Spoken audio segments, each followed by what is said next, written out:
Hi, I'm Gary White for Central Kentucky Television. We're at the county line for Marion and Washington counties, and behind us is a bridge that's going to be dedicated soon. I have some people here who are instrumental in getting this occurrence to happen for us. We have Dennis Hagan, also Sister Kay Carlew with the Sisters of Loretto, and Jerry Evans, who is a citizen of Marion County, but also going to talk to us a little bit with the Heritage Center and the history element of what's going on here, because this bridge is going to be dedicated in honor of Sister Sedelbia Hughes, who is a Sister of Loretto, correct? Correct.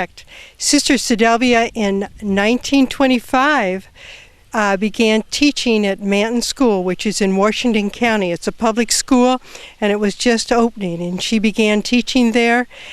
And as a result of being a teacher in this area, she was also got involved in politics and social work.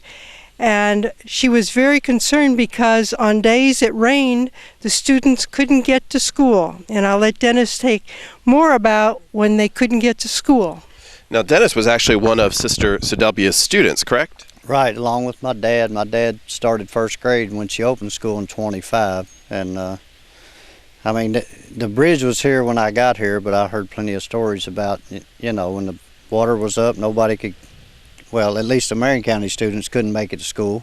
Right, because this is the Hardin Creek that it's spanning, correct? Right, that's the Marion-Washington County line, and of course there were a lot of students that were from Washington County, but there was many from Marion County, and I think even a few from Nelson County, because it's not far to the Nelson County line as well. Okay, and it was first through 8th grade, right? Now, how many years did you actually get to attend the school? I was here for 5 years, and until they closed the school in 1970 or 71. 71. Yeah. 1971, okay. Yeah. And you said that actually how it occurred for you to go, because you lived in Marion County, but your father was a school bus driver, right?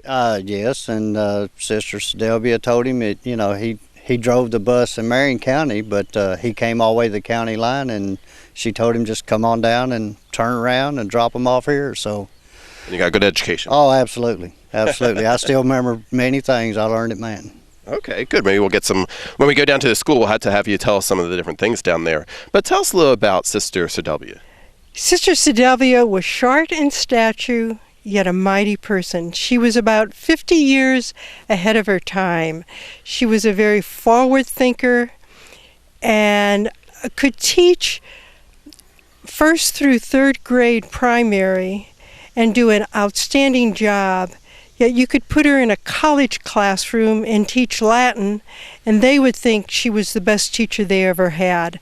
She was an amazing woman. But she also was a strong politician, and she was a politician in a very good sense of the word.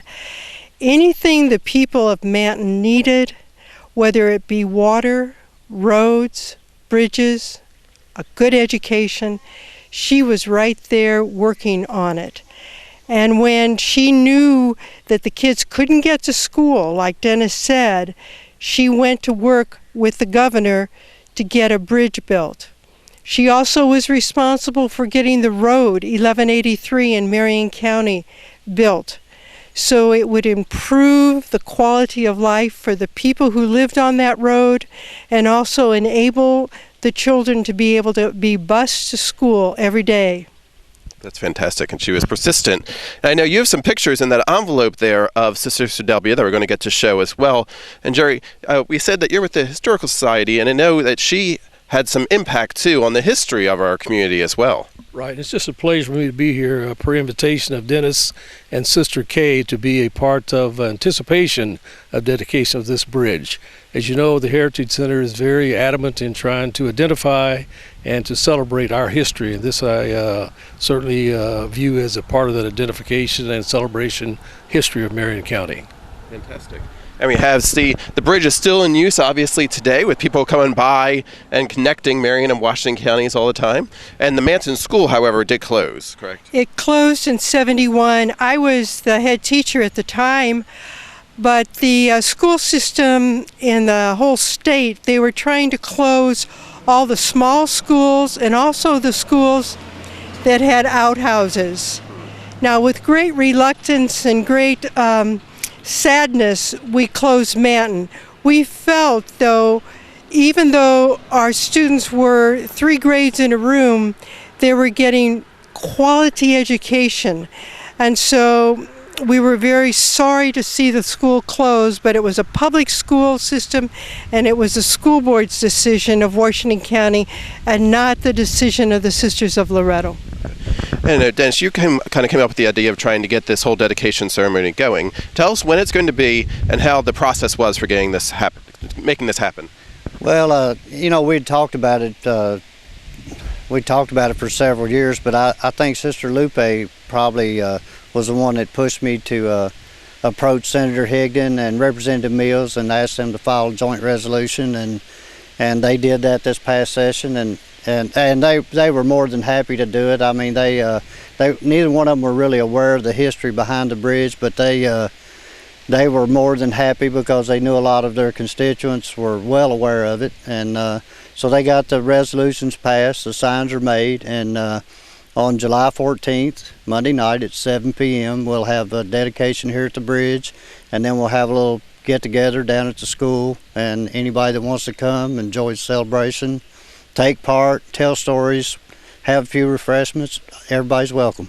Okay, and that's, again, it's going to be at the bridge that is right over the Hardins Creek at 1183. It's the county line between Marion and Washington counties. We're going to head on down to the school and take a little talk down there. How's that sound? Great. Sounds good. All right. All right, we made our way to the old Manton School here.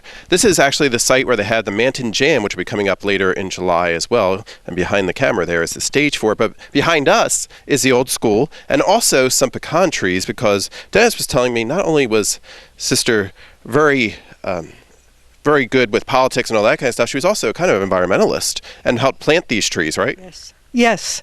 I'll let Dennis talk about because he has a pecan with him. Okay. Now tell us about these trees here. They're pecan trees, right? Well, they're a northern pecan. I mean, they don't produce big pecans like most people are accustomed to, but they're actually ones that are used most in candies because they're high oil content. But there's several different stories about when and how the trees got planted, but obviously they've been here a long time. But there's other trees around the community, plus at the Mother House that Sedelvia shared with me, and it's not just pecan trees. There's witch hazel. There's just so many different kinds of trees that she planted that she really was an environmentalist. She was ahead of her time. Now, behind us is the building. It's a little different than it used to be. Now it's a community center, really, for down here in Manton. You can possibly see some of the air conditioners that were not here back in the day, correct? Correct. But on this facility, you actually had the outhouses, and I know Dennis was telling us about that. But the school, it was a 3-room school, is that correct? There were 3 rooms in the main building. We had a cafeteria and 2 classrooms. And then we had what we called a Quonset hut, where we had either 2 or 3 other grades. And when we really got large and had over 100 students, we would have another trailer come down, have it down here, and put a classroom or 2 in the trailer. Okay. How many students approximately? Do you remember at its height? We would have anywhere from 100 to 115 students at a time. It varied. We would get, mainly our students were from Washington County. We had many, though, from Marion County, and on occasion we would have it from Nelson County, because Manton is located right at the fork of those 3 counties. Right. And we are right down from the bridge where we were just a few minutes ago. And as we said, the Sisters of Loretto, which Sister Kay is one of, had a lot of influence here at this school, but they also have a lot of history in all of Marion County. They certainly do. I'm just so pleased to be here and to be a part of this identification of more of Marion County's history. And I think Sister Kay is being rather modest. I understand that the recognition is going to be given to the sister that was small in stature but mighty in what she accomplished. But Sister Kay was also a part of that history, and I just want to acknowledge that also. Fantastic. And again, we're out here at the Manton School. Tell us one more time when the event's going to be itself. The event is July 14th. It's next Monday night at 7 p.m. And we'll have a dedication at the bridge, and then we'll leave from the bridge and come down here to school for refreshments, and for anybody that has any stories they want to tell, everybody's invited. Now, before we leave too, you told us that you had learned quite a few things here, and I was going to ask you, what were some of the things that you remember most from your time here at Manton? Well, one of the things I remember most is every Friday, Sister Sedelvia would have everybody get an encyclopedia, read something, and then give it to her and stand up in front of the class and tell what they learned. And I still remember that the tallest waterfall in the world is in Venezuela, from reading that in the encyclopedia when I was in second grade. Fantastic. Now, Sister Sylvia has passed, correct? Correct. When did she pass away? 1986, I believe. 87. But she'd be really honored, I'm sure. She would be. She would be. Except she wouldn't want the praise. She would find a way to give it to the people, or to give it to the people of Manton for the work that they did to help her get the bridge and to get the road. Sister Sedelvia was just an outstanding teacher, and really prepared students, not just educationally, but also for life. Fantastic. And again, it's going to be Sister Sedelvia Hughes, the bridge, and then also 1183 coming in from Marion County is going to be named after her, correct? Yes. Very Yes. good. We're down here in Manton. Come on out on the 14th. This has been Gary White for Central Kentucky Television.